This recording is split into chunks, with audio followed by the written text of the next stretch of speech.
BA द्वितीय वर्ष के दूसरे प्रश्न पत्र में आज हम द्विवेदी कालीन निबंधोकारों के बारे में ही चर्चा करेंगे, जैसा कि पहले हमने किया है। कल मैंने गुलेरी जी के बारे में बताया था। द्विवेदी जी कालीन निबंधकारों में दूसरे महत्वपूर्ण जो निबंधकार हैं, दूसरे तीसरे जो भी कहिए, वो हैं अध्यापक सरदार पूर्ण सिंह, जिनका समय 1881 से 1931 तक का रहा है। यह इनका जीवन काल है जिसमें इन्होंने अपनी रचनाएं प्रस्तुत की। अध्यापक पूर्ण सिंह पेशे से शिक्षक थे।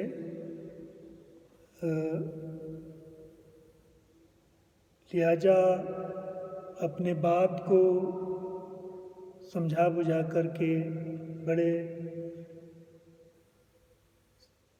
सलीके से और सरलता से वे जो है पाठकों के समक्ष रखते हैं। उनके निबंधों की सबसे बड़ी विशेषता उनकी सरलता और सादगी है।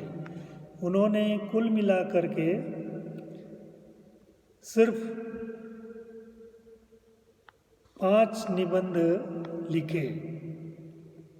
आचरण की सभ्यता, मजदूरी और प्रेम, सच्ची वीरता, पवित्रता, अमेरिका का मस्त योगी विल्टमैन, ये इनके निबंध हैं। इनके निबंधों की एक बहुत बड़ी खासियत यह है कि इसमें इनकी बहुयज्ञता झलकती है और भावुकता का प्रवाह निहित है। अध्यापक पूर्ण सिंह का मिजाज एक ऐसे आधुनिक सूफी विद्वान का था जो समानता, शांति और मानवीय करुणा में विश्वास रखता है।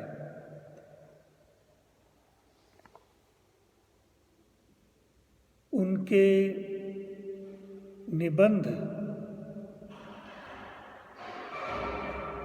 मजदूरी और प्रेम में जो श्रम का सौंदर्य प्रकट हुआ है,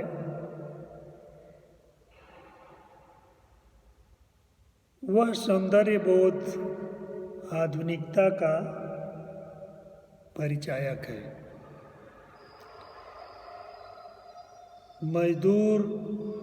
मजदूर के कार्य के प्रति जो लगाव इस निबंध में अभिव्यक्त हुआ है, वो मर्मस्पर्शी है।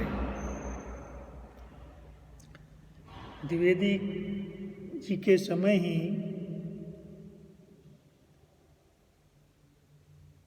बाबू श्याम सुंदर दास ने भी निबंध क्षेत्र में अपने हाथ आजमाए और उन्होंने निबंध लेखन के प्रयास किए।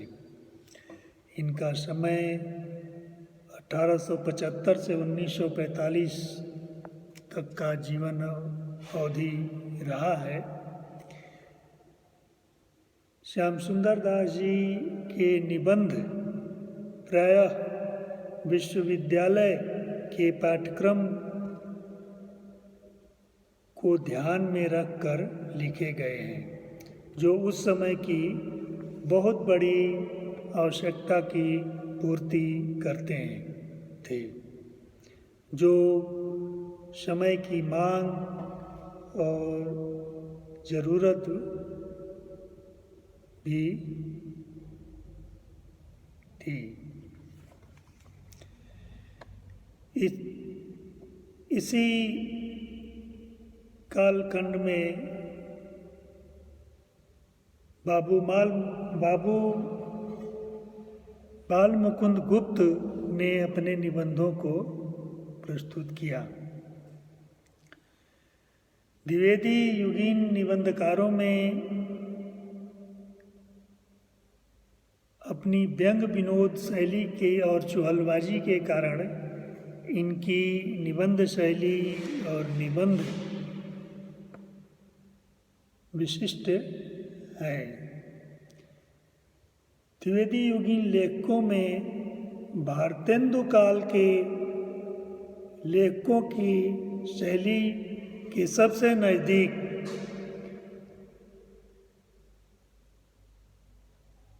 गुप्त जी ही दिखाई पड़ते हैं। इनके निबंधों में इनके व्यक्तित्व का स्पष्ट छाप दृष्टिगोचर होता है। ये राजनीतिक विषयों या घटनाओं को कभी कभी किसी मेले, त्यौहार या फिर किसी भी विषय पर शिव शंभू के नाम से शिव शंभू का चिट्ठा लिखते थे, जिसमें ब्रिटिश साम्राज्य की नीतियों या अपनी समझ से ब्रिटिश साम्राज्य के अनुचित योजनाओं और कार्यक्रमों, व्यवहारों की ये बखिया उधेड़ते थे, खुलकर खबर लेते थे। शिव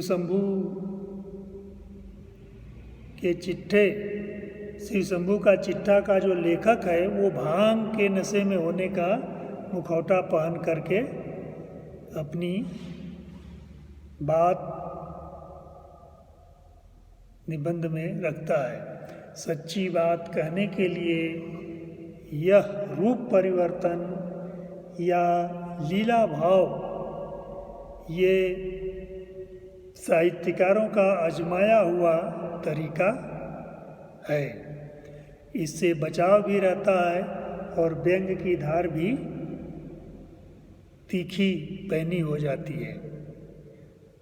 हमें ध्यान देना चाहिए कि गुप्त जी जब लिख रहे थे उस समय शासन सत्ता के खिलाफ लिखना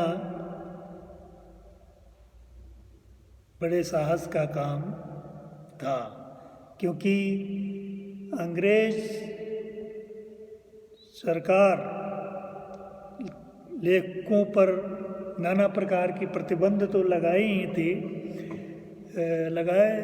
थी, साथ ही उनको देशद्रोह के जुर्म में जेल भी भेजा जा सकता था। इसलिए इस तरह का लीला भाव या रूप धारण करना कि नशे में लेखक लिख रहा है तो उससे उसको एक छूट मिल जाती है। द्विवेदी युगीन युग की सर्वाधिक महत्वपूर्ण गतिविधि निबंध ही है। उस युग की जिज्ञासा और वैचारिकता महावीर प्रसाद द्विवेदी और चंद्र शर्मा दत्त गुलेरी के निबंधों में रूपायित हुई है। द्विवेदी युग के निबंधों का उन्नत रूप हमें शुक्ल जी के निबंधों में, आचार्य रामचंद्र शुक्ल के निबंधों में देखने को मिलता है, जो द्विवेदी युग के बाद ज़्यादातर लिखे गए। जैसा कि मैंने पहले बताया था आपको कि द्विवेदी जी के कालखंड में ही शुक्ल जी निबंध लिखने लगे थे। 1909 में कविता क्या है नामक निबंध उन्होंने पहली बार प्रस्तुत किया। तो लेकिन द्विवेदी जी का, शुक्ल जी का जो लेखन है वो द्विवेदी काल के उपरांत का प्रौढ़ लेखन है, क्योंकि जैसा मैंने आपको बताया था कि शुक्ल जी ने 1909 में कविता क्या है नामक निबंध प्रस्तुत तो किया, किंतु उस निबंध का संशोधित और परिवर्धित रूप लगभग 16 वर्षों बाद प्रकाशित हुआ।